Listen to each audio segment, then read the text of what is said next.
आपली संस्कृती, आपले संस्कार सदा राहू दे आपल्या सोबत।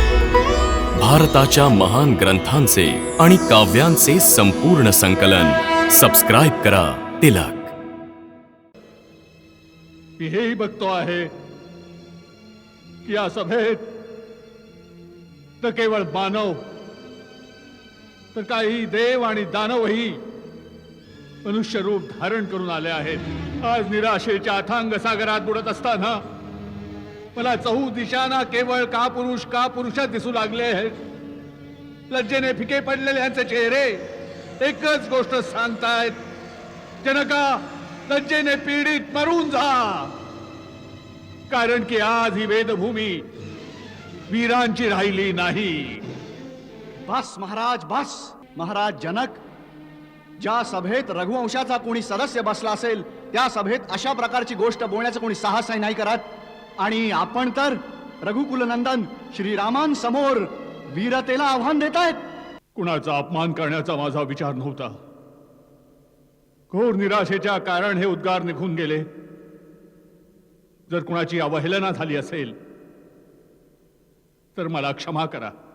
घ्या, आता हेही आपला पराक्रम दाखवणार। अच्छा, आता चिमणी पहाड उचलायला निघाले।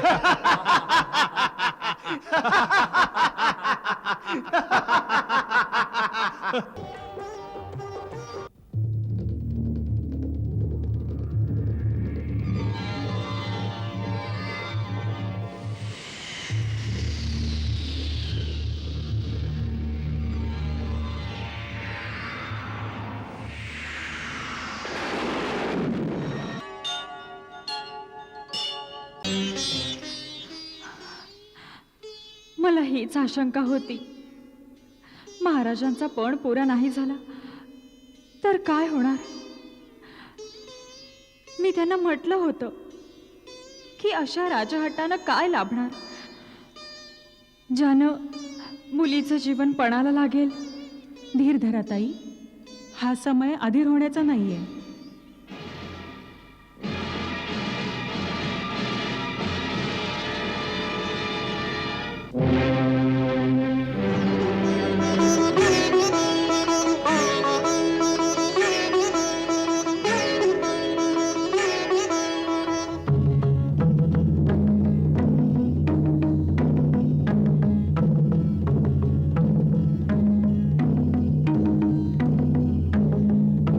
धरिती घट्ट अतिशिव धनु करिते, लाविता कोटी बळ उठे न धनुते। जरी हा कधी विचार मनी धरिती, चाप समीप महीप न जाती। धरती धरती धनु मूढवत उठे न हले न जराही। नाही ते हटत बाहुबल अधिकाधिक बळ लावी।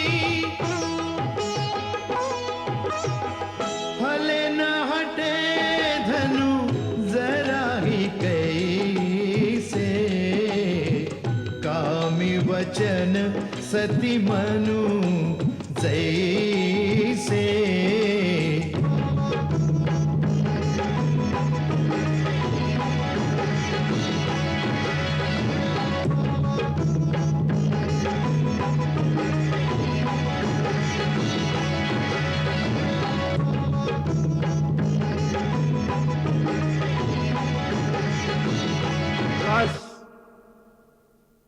खूप झालं, आता अधिक उपासना होणं चांगलं।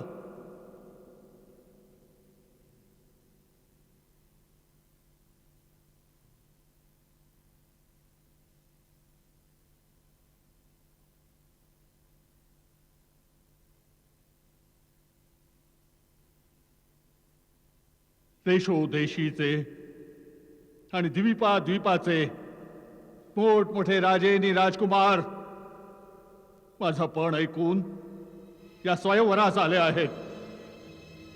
मी हेही बघतो आहे की या सभेत न केवळ मानव तर काही देव आणि दानवही मनुष्य रूप धारण करून आले आहेत।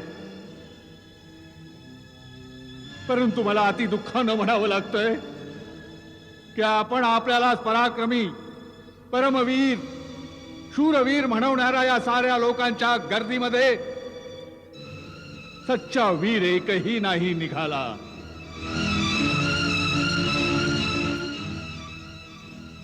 सीतेसारखी दिव्य पत्नी, महान यश, अनुपम कीर्ती एक साथ मिळवायला मी केवळ या पणाचं नि पराक्रमाचं शुल्क ठेवलं होतं. परंतु या शूरवीरातून कुणीही ते मूल्य चुक्त करण्याची क्षमता नाही दाखवली. त्या शिवधनुष्याला झुकवण्याची व चाप लावण्याची गोष्ट तर दूरच, कुणी त्याला हलवही नाही शकला. तर मला हे ठाऊक असतं तर मी असा पण ठेवून आपली फटफजिती केली नसती. आज माझं दुःख, माझी निराशा यांना पारावार नाहीये. जर मी ही प्रतिज्ञा मोडली तर कुलाला कलंक ठरेन, पूर्वजांचे सुकृत नष्ट करेन. आणि जर मी आपला पण ठेवलाच तर माझी पुत्री आजन्म कुमारी राहील. तिचं जीवन विफल करण्याचं पाप माझ्या शिरावर चढेल. आज निराशेच्या अथांग सागरात बुडत असताना मला चहू दिशांना केवळ का पुरुषच दिसू लागले आहेत. लज्जेने फिके पडलेले यांचे चेहरे एकच गोष्ट सांगतायत, जनका लज्जेने पीडित मरून जा. कारण की आज ही वेदभूमी वीरांची राहिली नाही. बस महाराज बस.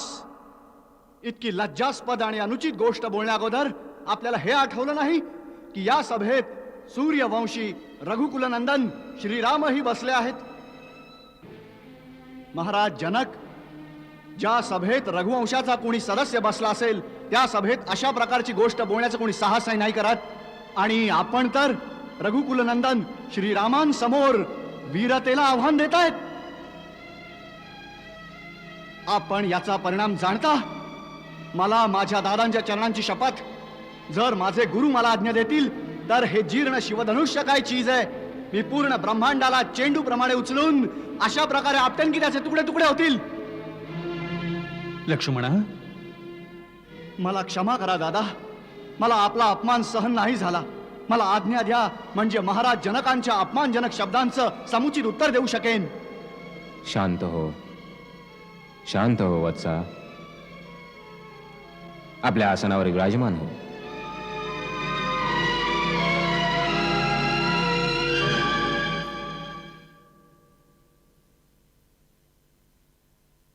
कुणाचा अपमान करण्याचा माझा विचार नव्हता.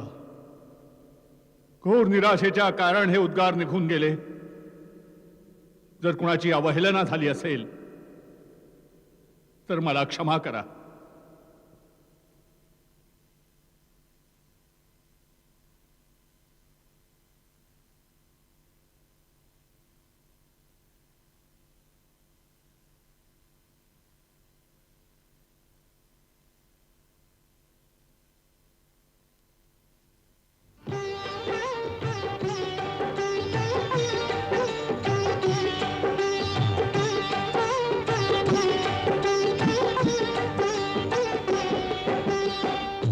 विश्वामित्र समय निरखोनी बोलती अति स्नेह मयवाणी.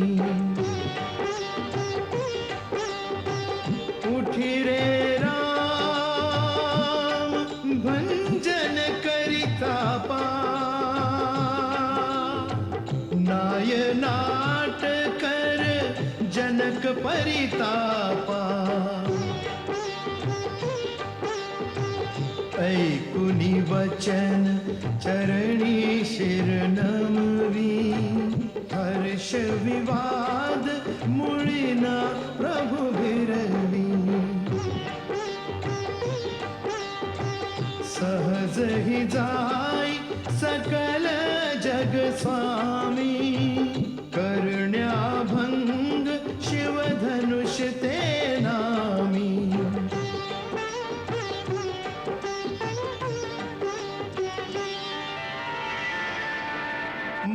गीत जाहले संत सभेतील रघुवर पाहुनी वीर मिळून संत सरोजसम हर्षेलोचनी नीर. घ्या आता हेही आपला पराक्रम दाखवणार. अच्छा, आता चिमणी पहाड उचलायला निघाले.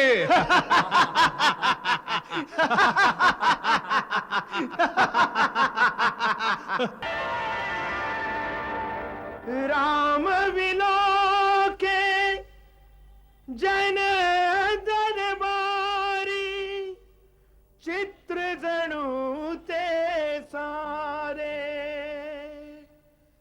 चित्र मनात जपत सीतेचे उचले प्रभु पद न्यारे.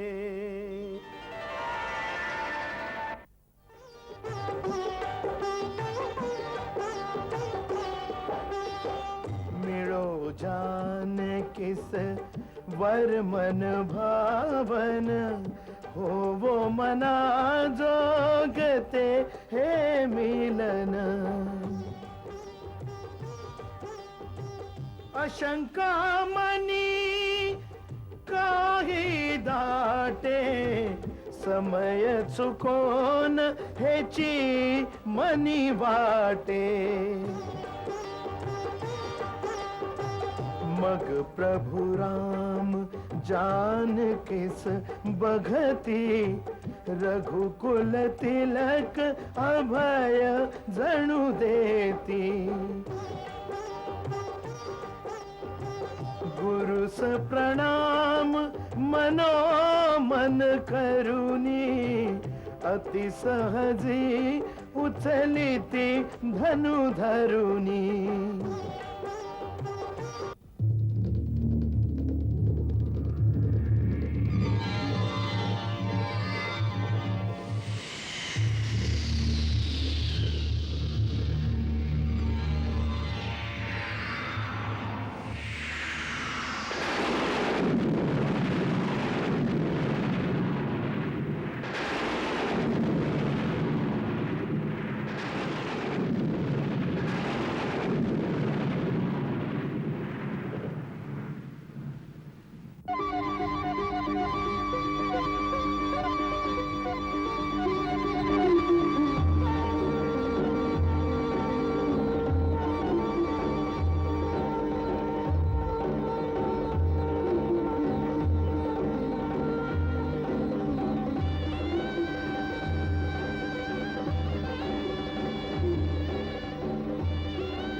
जा बाळ, बरं मला घाल. जा बाळ, जा.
चार चरण चलता चलता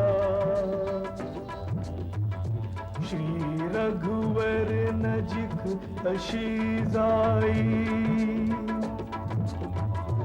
जीव थुई थुई करितानंद करी तिल जांकित अधीरा होई